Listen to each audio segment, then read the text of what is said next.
Hello everyone. Welcome to Funnel Forging. Does anybody have any questions or any tech issues that they'd like to dive into before we start?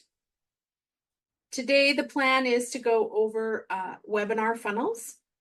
We've done webinar funnels in the past, but I thought today we would focus on, we'll do a quick overview of the actual funnel structure, and then we'll talk about setting up workflows for the replay and how you can set up a workflow to monitor how long a contact actually watches the replay and make a strategy around how long they've watched the replay and whether you want to send them messages based on the length of time they've watched the replay. So that's the plan for today. Does anybody here have any live webinars coming up, or do you have any evergreen webinars that you currently have that you're running traffic to? Are you using an outside tool besides sales process for it? Or do you have a workflow set up where you are actually running, monitoring how long they watch the replay? Anybody doing any of that?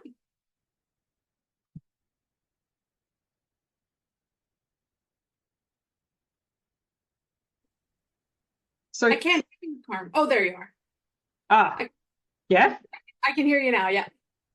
don't have anything currently set up, but about to run like a billionaire habit event in a few days. It is a private thing. It's actually the learnings and insights I'm getting from a real life entrepreneur that has made that much money. So yeah, it's to a subset, but I'm considering open it to a wider group. So Okay. yeah, I did tell them the replay would be available, so that would be a good one. Yeah. Okay. Perfect. All right. And Tang says they currently plan to set up an evergreen webinar funnel. Perfect. This is good then. We will go into all of that. So we've done webinar funnels here before in the past. And so what we're going to do is where we in the Microsoft abyss. Yes. I'm not sure what happened last Thursday, Jodine. I was here. Nobody else was. You guys said you're trying to get in. Andrew said people were saying they couldn't get in. It was just a gong show. I don't know if that was part of it, but I don't know why it would be, unless Zoom was affected. Anyway, I'm really glad to see all of you here today. I was sort of starting to get a complex because there was nobody here last week. Okay, so we're going to go over the webinar structure really quickly because we've done that before, but then we're going to work on the workflow part of it for the replay specifically and setting up a strategy for that because that takes a little bit more thought and it requires a few little tech hookups that we need to do. Nothing overcomplicated. You guys can do all of this. It's very, very simple with sales process. So I'm going to go into my demo account.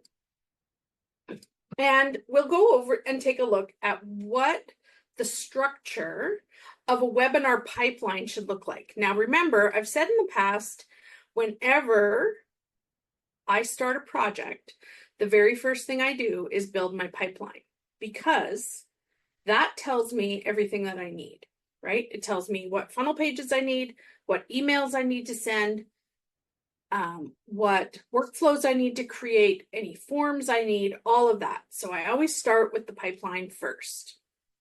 So the pipeline for a webinar, we're just going to see if we have one in here.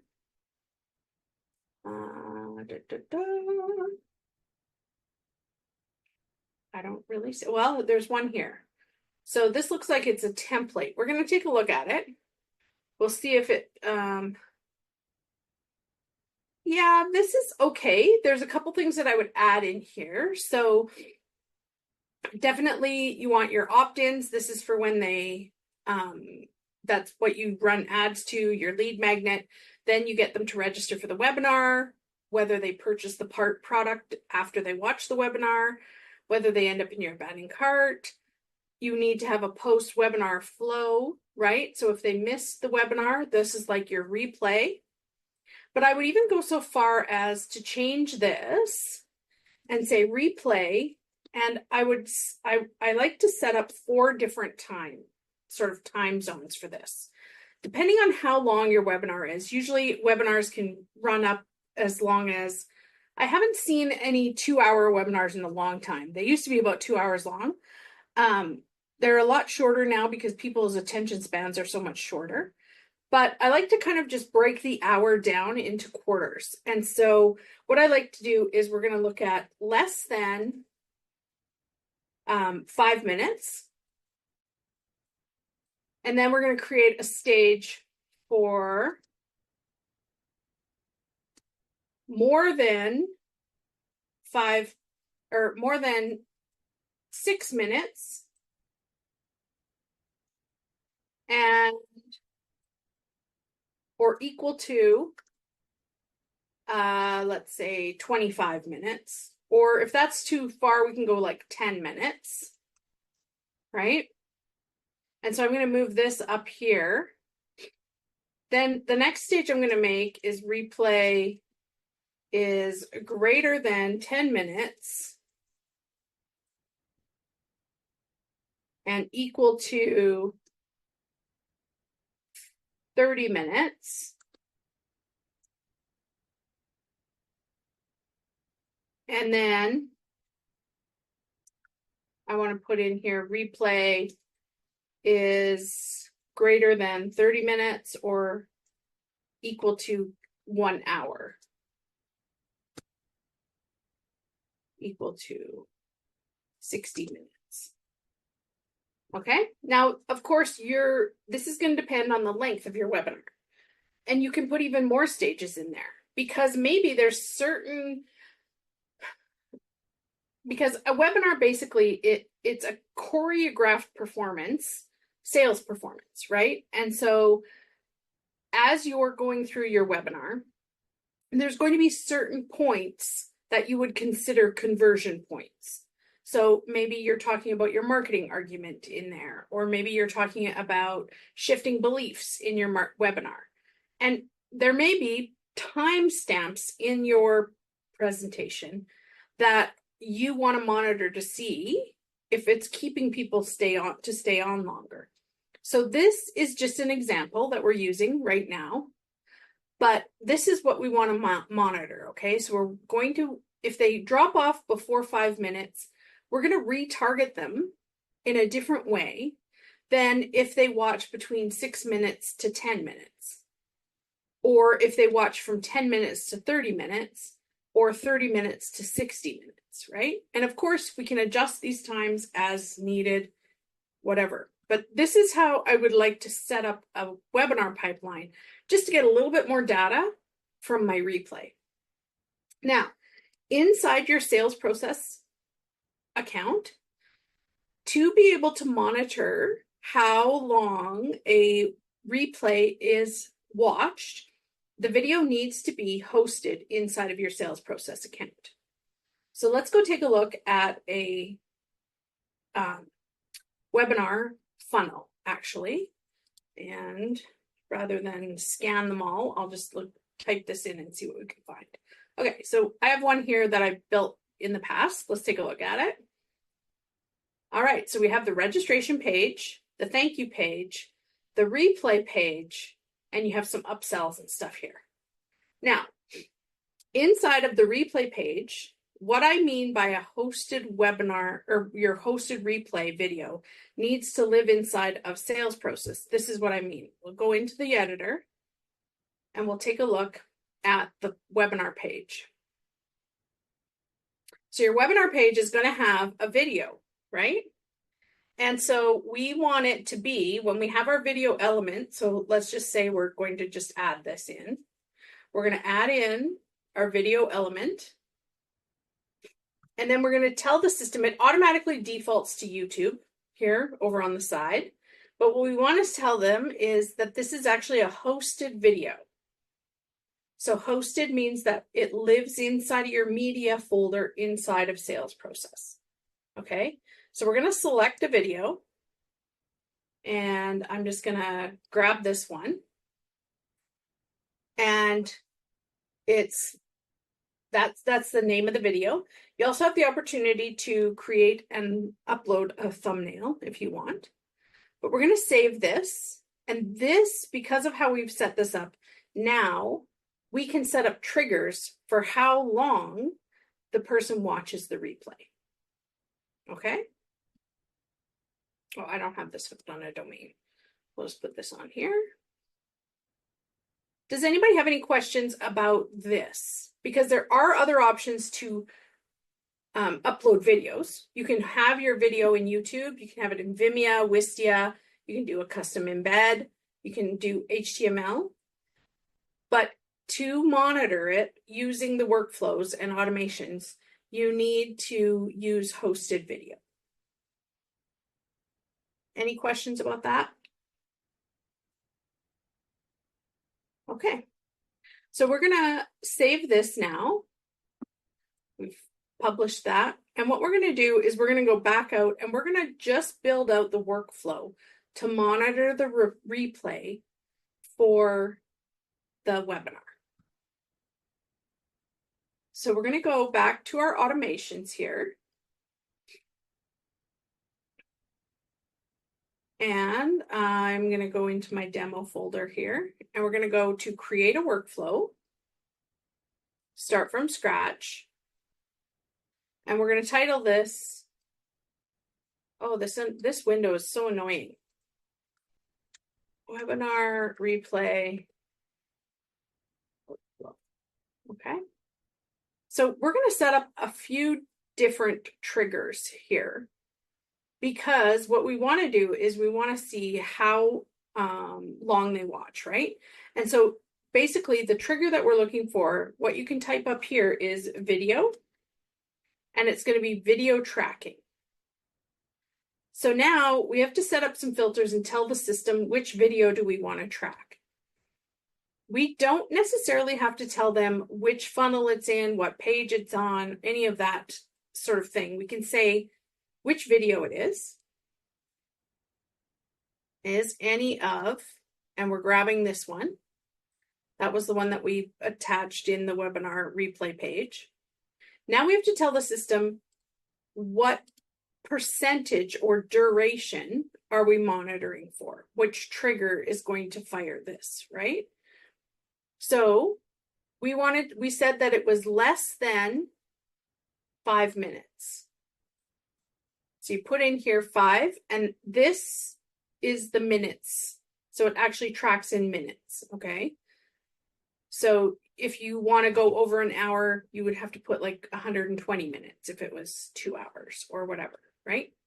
Okay, so here I'm going to put in here that it is actually less than 5 minutes. And that's going to be our trigger, right? Then I want to add another trigger, same trigger type, video tracking, but I'm going to set it up for the same video, but a different duration. And so this duration is greater than or equal to, so we want to say greater than 5 minutes and equal to 10, right? So we're putting in 10 there. Let me just type this in here as well. Greater than 5 equal to 10. Save. And then I would put the rest of my replay triggers in there as well. So again, it would be the same thing, video tracking, add the video, duration, and we want to say greater than 10 minutes, right? So here, we're going to put in here greater than 10 minutes.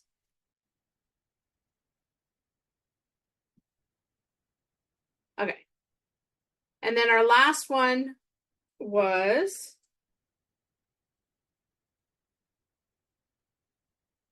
video.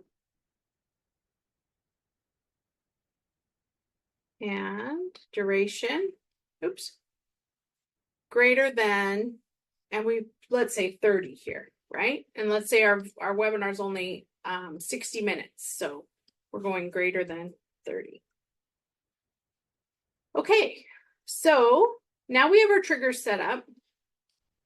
The first action that we're going to do in here is we want to identify which one triggered off the workflow. Now, anyone who drops off before 5 minutes, that's going to trigger off this workflow, right? So anybody who stops watching before 5 minutes is up, it's going to trigger that workflow. So we want to create a condition that's going to be able to help us tag those. So we are going to create the condition if else. And the question we're going to ask is, how long did they watch the replay, right? So the first one is going to be, 5 minutes. And what we do here is we ask the system which workflow was triggered. And was it, I have to save the workflow first. Hold on. You have to create the triggers, then save them, then you can create the condition. Otherwise, the system doesn't recognize them. It's kind of a pain in the butt, but we'll do that again.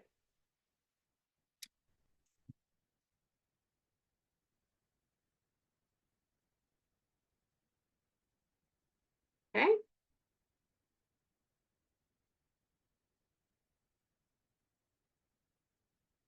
And so we asked the system which workflow was triggered. Was it this one?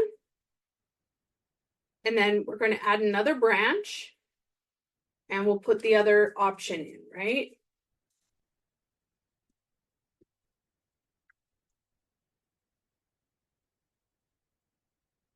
And we'll choose that workflow trigger. And then we add the other branch, which is greater than 10.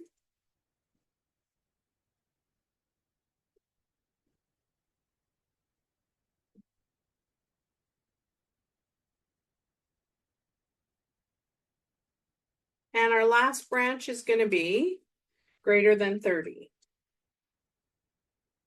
Okay. And maybe you even want to put like right up till if it's 60 minutes, even if you put like right up to 58 minutes, you may want to speak to the person differently if they've watched the whole replay, right? So take that into consideration as well. Just because they watched 30 minutes doesn't mean they necessarily watched the whole thing, right? So, but this is just an example. Oops, I forgot to put this in here. Okay, there we go. So now we have all these branches, right? So the first thing we're going to do is we're going to tag everybody. That's the first thing. So we're going to create a tag and we're going to say webinar. And then maybe you want to give which webinar it was. So it would be name and then less than 5 minutes. Tag. Okay. And of course, we're going to put that up here.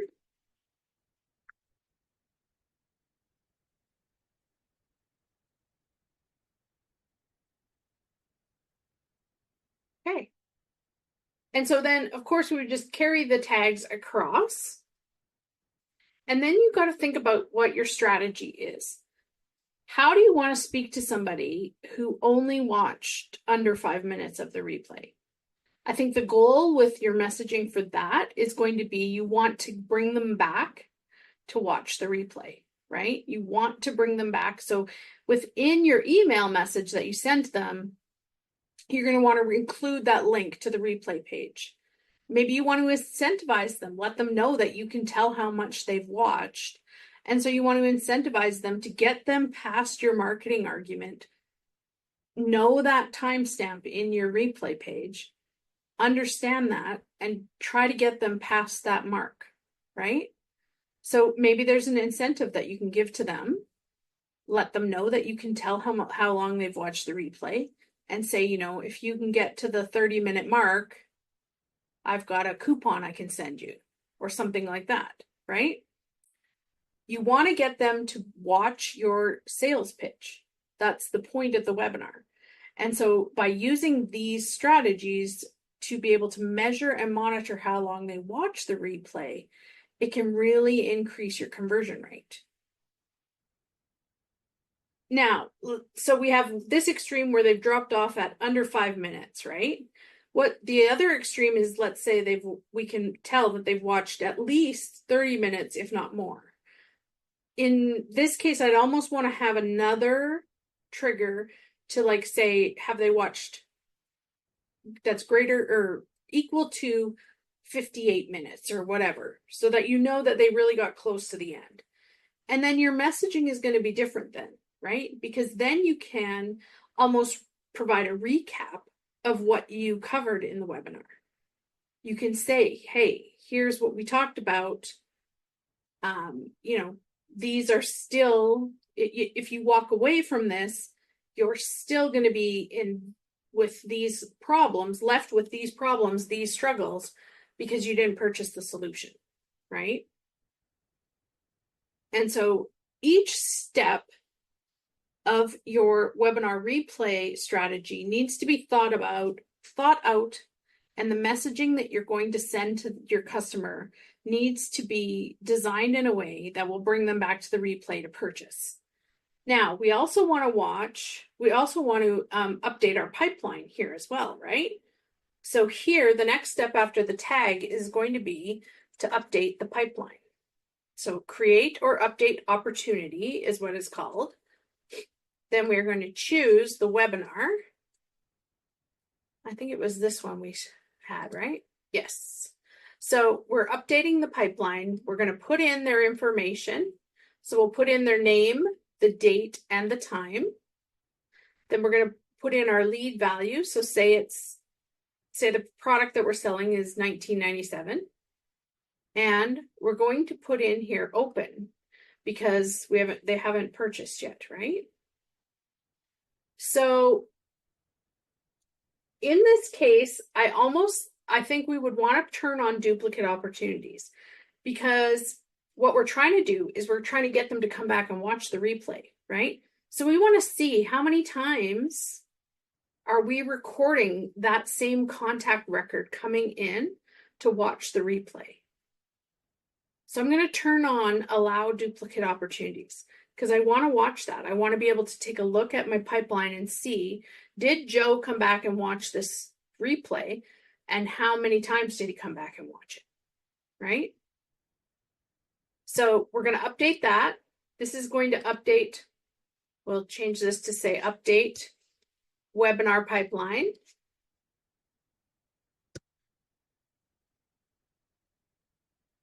And then of course, we're going to create that same step in each of these columns here to track.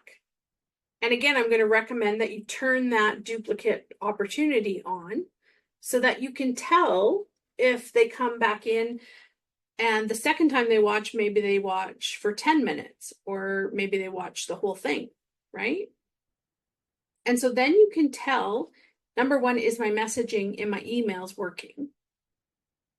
Or if they never come back to watch the replay, then you know the messaging in your email isn't working. And so that's the first place you start to make changes. Does anybody have any questions about that? Or comments?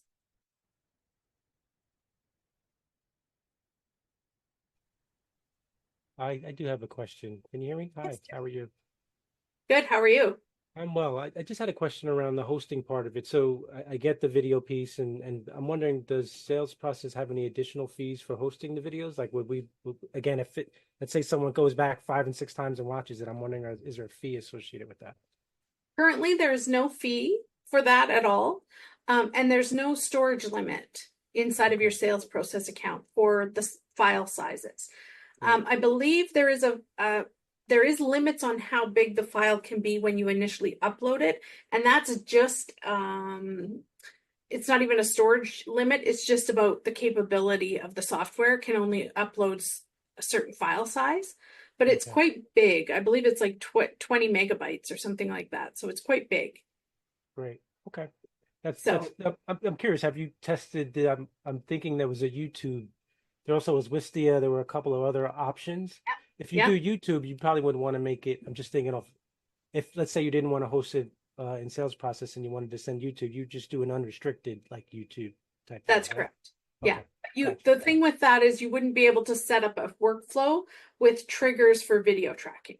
Oh, gotcha. All right. So you So wouldn't be able to. The I only see what it way does that there. you can monitor the video viewing is if the video lives inside a sales process. Got So, it. yep. Thank you. I learned something new every time. Thanks. Yeah, that's good. That's good. That's what we're here for. Thank you. Any questions about even strategy, anything like that about why you would want to do this or any kind of messaging strategy that you'd like to, even spitball some strategy around creating for your webinar?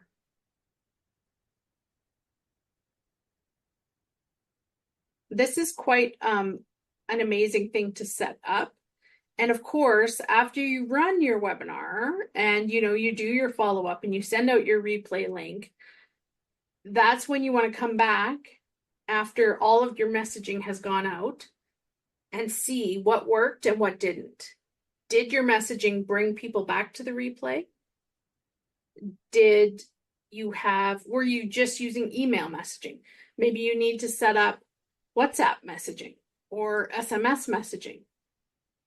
Because I will tell you, SMS messaging makes a huge difference for a webinar. If you can set up that sort of reminder and then even to send out the replay link by SMS, your conversion rates on watch time, on sales will go up. Everybody's email boxes are overloaded, right? Like they're just, I would never even show you my email box. It's such a nightmare. I'm one of those people that my kids get so mad at me because they're like, Mom, you have 12,000 email notifications that are sitting there and you don't read any of them. That's because I collect marketing emails. So it's fun to think about different ways to communicate with your clients where you have more of an intimate relationship with them. Like who doesn't pack their phone around with them all the time, right? So people have you right in their hand and you can send them a reminder to come to your webinar, or you can send them the link to the replay and they'll actually sit there and watch it because they have it right in their hand. Do you find it better to do the SMS or the WhatsApp feature? So in North America, I would definitely say SMS. And my experience in other places is very limited. So I can only imagine that if countries use WhatsApp as a way to communicate, and that's really more popular than SMS, then I'd use WhatsApp. Can you show us how to do that WhatsApp function? I actually just got asked this last night and by a client that just actually signed up to sales process like a few days ago. Yeah. And I was like, I don't know, I haven't tried it. Yeah. I have a whole training. We did a 2-part training on WhatsApp. So you can find it at those links that I gave you last time. They're in the, here, I'll just put them in the chat.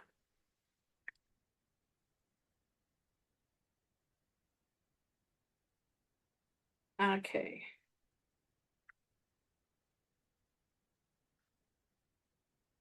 And I did speak to the team about moving this stuff into the university because the university is searchable. And so it's way better than what this link is. So you'll find the WhatsApp training on here. I can't remember what date it is though, Carms. You'll have to scroll down and they're all titled.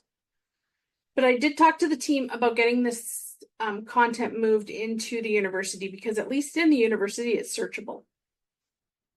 Here on the webpage it's not searchable. So I talked to them about that and they said they would look into doing that. So I'm hoping they will Thank you. get that moved over. I just have a comment around texting in general.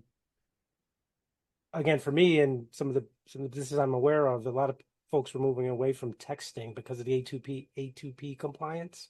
Is that something that you're still seeing, or at least hearing on your side too, that folks tend to be drifting away? But again, as long as they hit the compliance and they've done all that they're supposed to do, they're fine with it. But a lot of businesses have decided, no, it's not worth the effort because of some lawsuits, at least here in the U.S. I'm Right. curious to know what your thoughts are on that. As long as you have all of the compliance pieces set up, you're good to go. And I have clients that I work with, they're sending out 10,000 text messages plus a day. And they're A2P compliant and they're making money hand over fist. So Got it. yeah. And you can get approved for A2P compliance in under 24 hours if you have all of your pieces set up properly. So it's not a big, long, arduous process. But even now in the UK, there is a process much like A2P that is taking place over there in the UK as well. So we're going to see this more and more compliance pieces get put into place because spammers wreck everything for everybody, right? Right. Yeah. Yeah. So this is probably your replay workflow is probably one of the most important workflows inside of your webinar strategy. So you really want to take time to think about what is the nature, what is the dance that my webinar does? Where are those conversion pieces? Where are those conversion conversations that I'm having where I'm shifting people's belief in my sales process? And then that's going to be a spot, a timestamp that you want to measure to see if that messaging is working. Does it get people to watch longer? Are you seeing conversions at that point where they're just pressing the buy now button, right? So this is an important piece of your webinar strategy to build out. Tang, you mentioned that you're doing an evergreen webinar. Have you run it live before?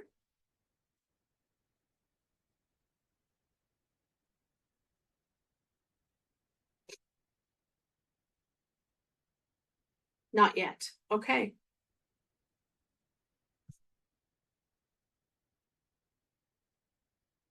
And John, you do webinars as well, right? You do presentations or Yeah, events? challenges. Challenges. Challenges. Right. Right. I started using the term web class because webinars seem to get tired and people seem to be running away from, well, I'm speaking for me, but webinars the registrants seem to be down significantly. But when you use web class, it seemed that was like a trigger, but in their heads, like, oh, it's a class as opposed to a webinar, because webinars seem to be a dirty word for a period of time there. Yeah, people they got tired of that, didn't they? The webinar, right? Mm-hmm. Yeah. I've heard like masterclass, info session. There's all kinds of different terms you can use, and the terminology matters, right? It matters because it's going to either attract or repel people. Mm-hmm. So, yeah. I have a question about Stripe versus PayPal. Yes. Again, this is out of fear that you get to a certain point in Stripe, and a lot of people they worry about their accounts being shut down or issues. Given your experience, have you seen any? Again, that always worries me because that's but it seems like they're shutting. There was a period when they were shutting down accounts. What's been your experience in that regard? Stripe over like a PayPal. Yeah. Both of them can be.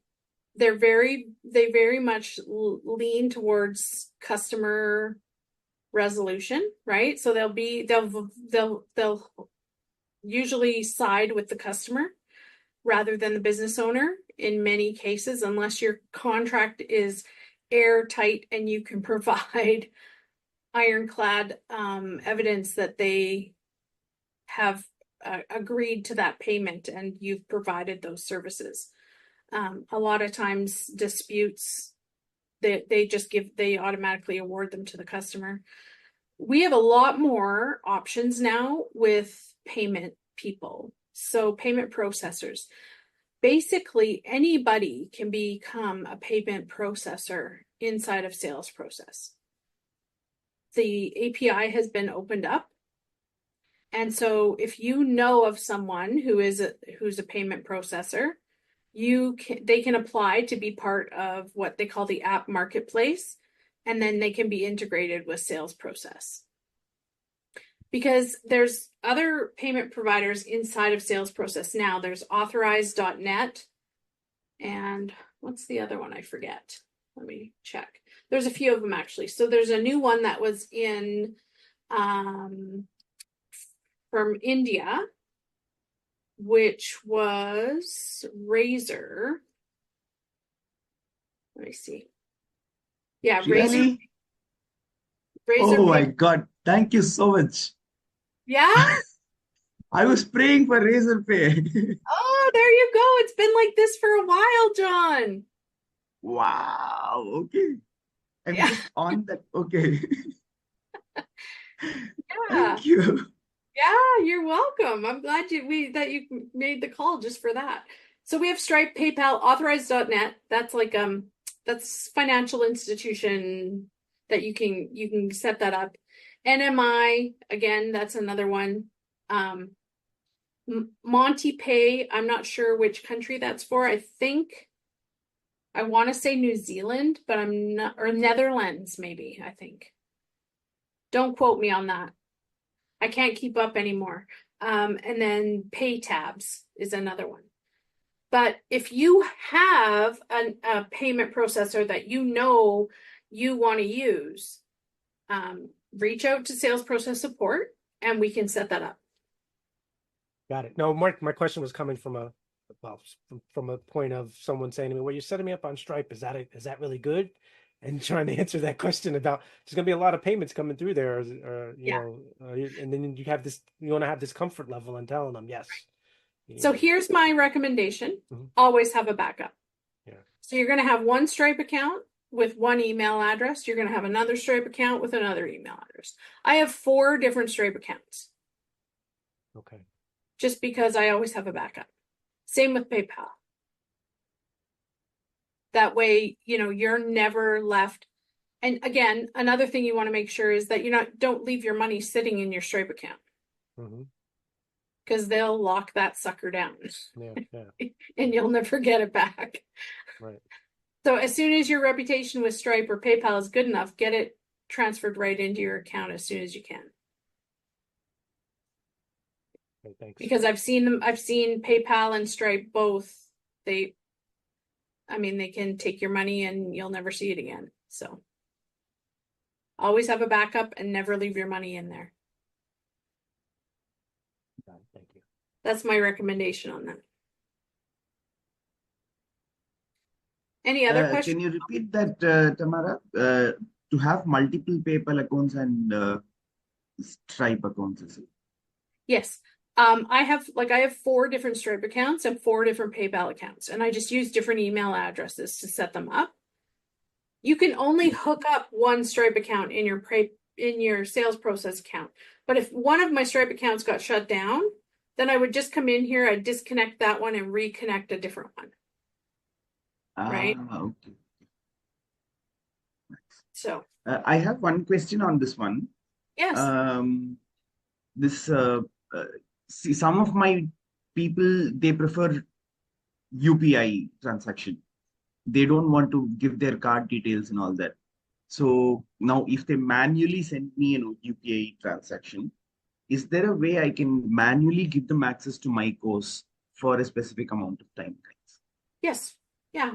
So you would come into your contacts, set them up as a contact, or either they, you collect the money from them or whatever. You can set them up by adding their information here.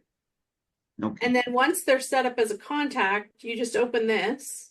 And if your challenge is in your membership area, you're going to have an offer here. You would just grant them access by adding it right here. and that will send off their login information for them. Oh, oh, that's it. Okay.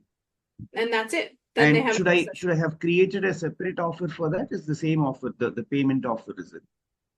Yeah, so you can create a payment here if you want. You can create That a offer. link for them to pay you. Yes. And you can also add manual payments to this. So if I wanted to, let's just see here.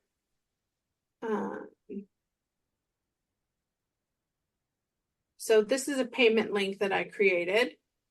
Now, if I wanted to, hold on, this was just updated. Let me see. Where is that? Oh, you know what? It's probably in invoices. That's where it is, where I can add a manual payment. So I can create an invoice for them. And then I'm going to add my product. And then I can add a payment amount. Hold on just one sec. So I got to save this.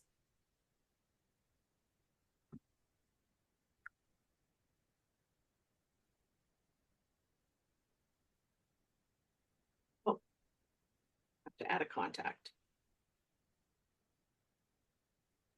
And then, oops, if I change this, close this. I can copy and mark as sent, or I can record a payment. So I can record an annual payment here, or if I can record and say it was cash, card, check, bank transfer. So you can put transfer and then put in here and submit. Nice. And then it'll show paid. And then as soon as that's paid, if you have your product set up with the membership attached to it, so if we take a look at products, and let's say, where's my demo course here? This one. If I look at this here, and I go to additional options, I have it selected as a membership offer. So now this will automatically send them, as soon as I receive payment, I don't have to go and create a manual contact and do what I showed you before. Because this is set up here in the product like this, it will automatically grant them access to this membership offer and send them their login details. Okay? Thank you. Yeah, you're welcome. Any other questions? Anything? We can talk about anything that's that you have questions about.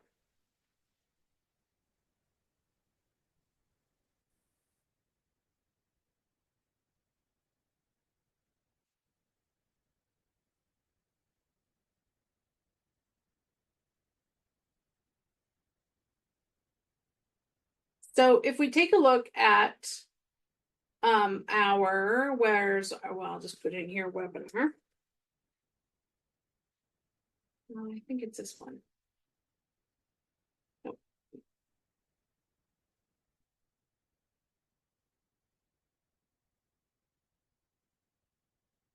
Not that one either. Hold on a sec. Which one is it? This one.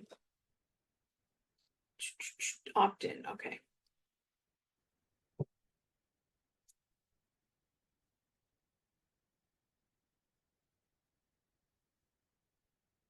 There we go. Well, that's still not the right one. Hold on.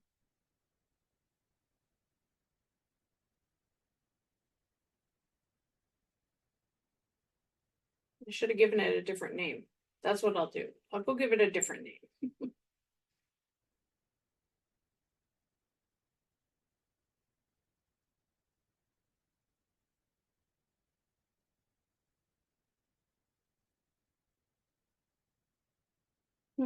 Am I losing it? Where'd it go?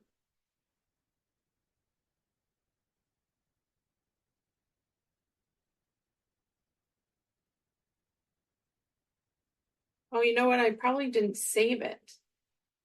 Or did I? I thought I saved it. Anyway, in your opportunities, this is where you'll see, so much like our application one with cards in it, in the webinar one where we have our different times that we created the different steps, that's where you'll see the different cards for each person. And because we turned on allow duplicate opportunities, that means if this person send, or say they watched the replay and they only watched 5 minutes of it, and then they came back and they watched 30 minutes of it, you're going to see them in your pipeline twice. It's going to record them watching it for under 5 minutes, and it's going to record them watching it for 30 minutes. So they'll appear in your pipeline twice. And we want that information, right? We want to know. So the message that we sent them about watching the replay farther along worked.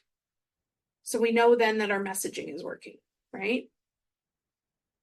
So that's really what we want to be sure about when we're talking about our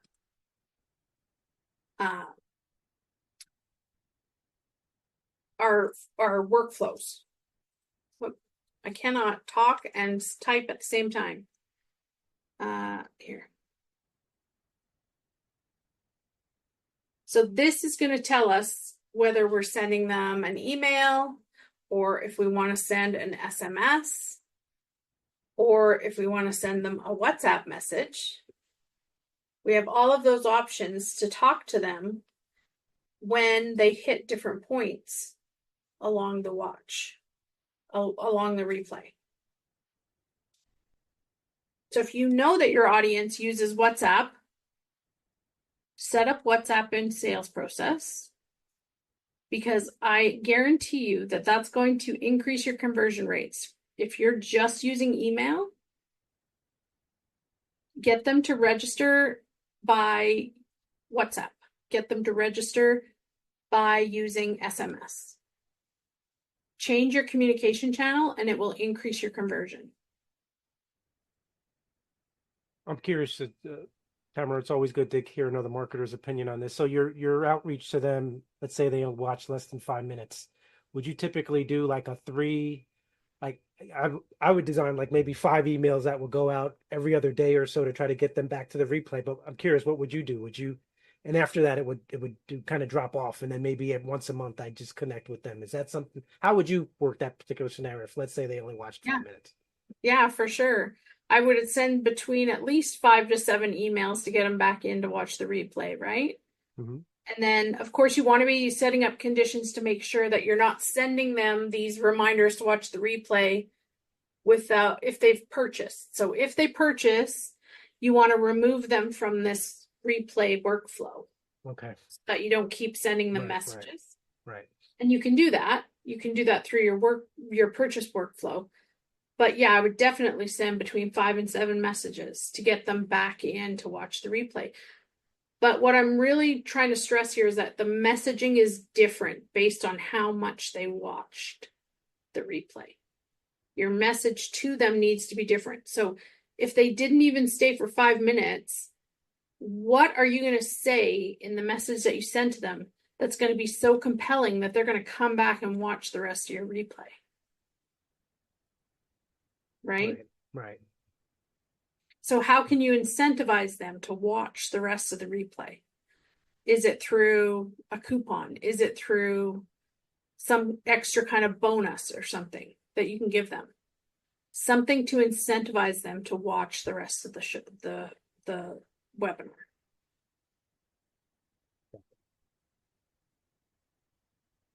And so that messaging looks very different than if they watch 30 minutes or more of your webinar, right? Mm-hmm. Because by then, 30 minutes in, you've established your marketing argument. You've gone over all of the belief shifting, right? You've tackled all of that stuff in your webinar. You're now onto your sales pitch. And what's going to convince them to come back now? That message is going to look very different than if they only watched 5 minutes of your webinar. Yeah, got it. Yeah. So yeah, a lot of thought needs to go into what those emails are actually going to say, to your point. That's right. Yeah. And you really want to get into the head of the person watching the webinar, right? What are the thoughts that they're having as they're listening to you speak and talking to them about the issue that they're there to watch about, to learn about, for you to solve that problem for them, right? Mm-hmm. Hey, Tamara, in this Yeah. workflow you have, is the way it's set up, it's smart enough to know, oh, okay, it now tips over to 10-minute and 30-minute, or in the 10-minute you have to go, okay, remove the 5-minute one and add them to the 10. So what it's going to do is it's going to send them down this one as, like, if they watch right till the 30 minutes, you're going to see them in here 4 different times, right? It's going to trigger off 4 different times. Yeah. But that's okay, because we want to see how long the thing is that the trigger is when they drop off, when they stop watching.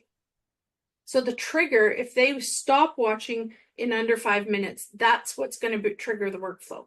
If they stop watching in under 10 minutes, that's what's going to trigger the workflow. So these triggers are going to take place as soon as they stop watching. So whether that's they close the window, I mean, obviously they could leave the thing play and walk away from it. We'd never know. But just to say that they close the window, that means they've stopped watching. That's what's going to trigger the workflow. Okay. So if they watched like 5 minutes of it and then closed it and then came back and, found another time to watch it, and they watched it for like over 10 minutes this time. So they'll get 2 tags, like a 5-minute one and a 10-minute one. Yep. Or you can put in here that, you have a wait step where you actually remove any tags, or you could even put it up here. If you wanted to remove any previous tags they got, you could put that up here. But that makes sense. So at each stage, remove the previous tags. Yeah, you could remove the previous tags if they're there. Because they're going to show up in your update in your pipeline anyway, because we're having duplicates, right? In pipelines, can you have duplicates at each stage? Or once you move them, you can? Okay. Yeah. Yeah, they can show up in the pipeline as many times as you want if you have duplicates turned on. Yeah.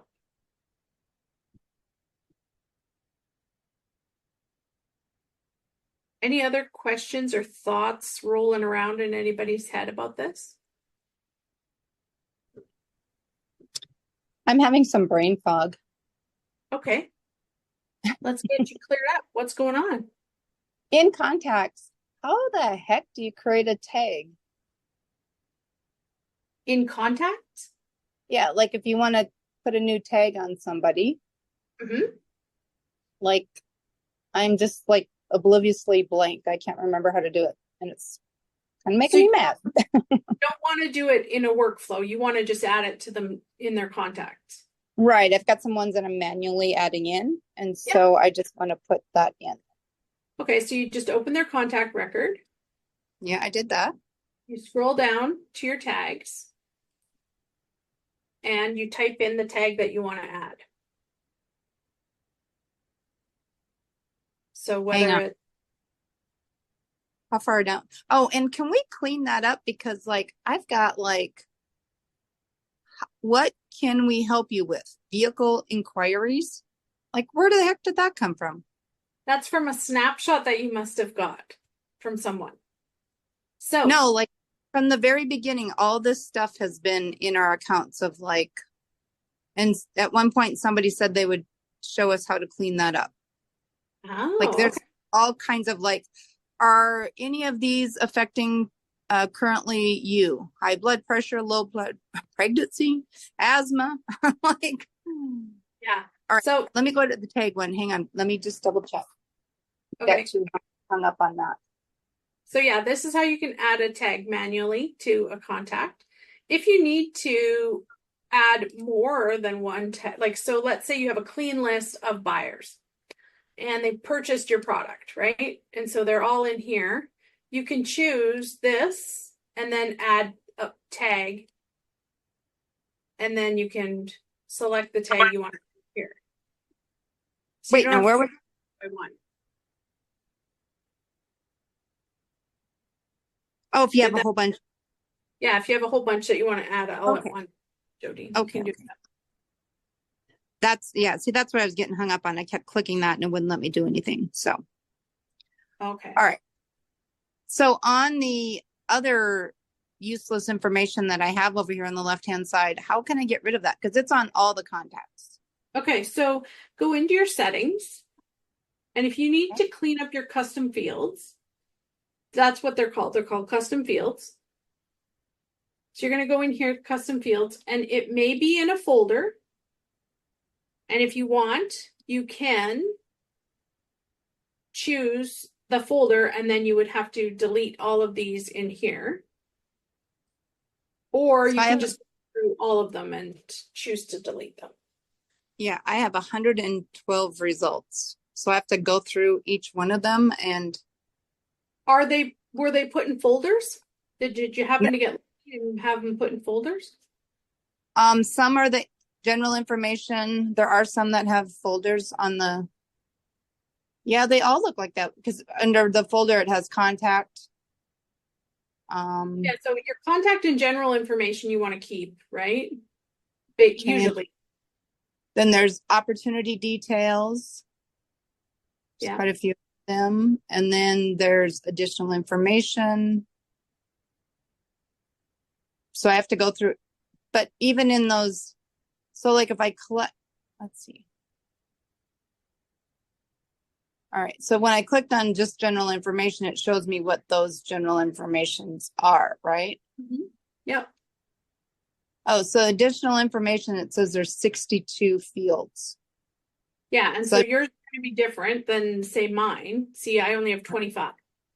And yours can be based on snapshots that have been imported into your account. Everybody's are going to be a little bit different. Yeah, because the first one is, are you legally blind? Yeah, it sounds like you've got like a medical snapshot in yours or something. So how would I have gotten, is that just stuff that they've given to me then, or Did you get a snapshot from someone else? not that I'm aware of? Oh, okay. If I did, I didn't ask for it. 'Cause You did Didn't ask really for want- I didn't want to know that if everybody was legally blind. Right. I know that doesn't sound like information you'd want. So, But it happened on April 1st. That's what Of when I created. interesting. Yeah. Yeah, it would have to be something that was dropped into your account. That's why you have all those extra fields, but they're custom fields. You can go in and delete them. So if they're all in a folder, you just come over to here and choose to delete it. And you can delete all of them. Just make sure you're not deleting ones that you don't want to delete. So that one with it's under object, it says contact, but all of them do that. But then, so I could just, even if I just deleted that part of it. Just delete what you don't need. Yeah, because I think this, well, it has, if it has address, would they have that? Would that be like another place? Well, that's going to be in your contact, right? So first name, guess- last. So I just need to check on the contact of what's there and make sure that it's, because there's also email address. Yeah, just I would double check and see. If this goes way south, can they boot Yes. this in? Okay. You can actually do it yourself in your audit logs. Uh-huh. If you go to your audit logs, you can. So let's say I updated this pipeline. Where's one that I deleted? Let's see if I deleted something here recently. Of course not, right? Tag added, tag added. I can't, but anyway, if this was tag deleted, I'd click on these three dots and I could hit restore.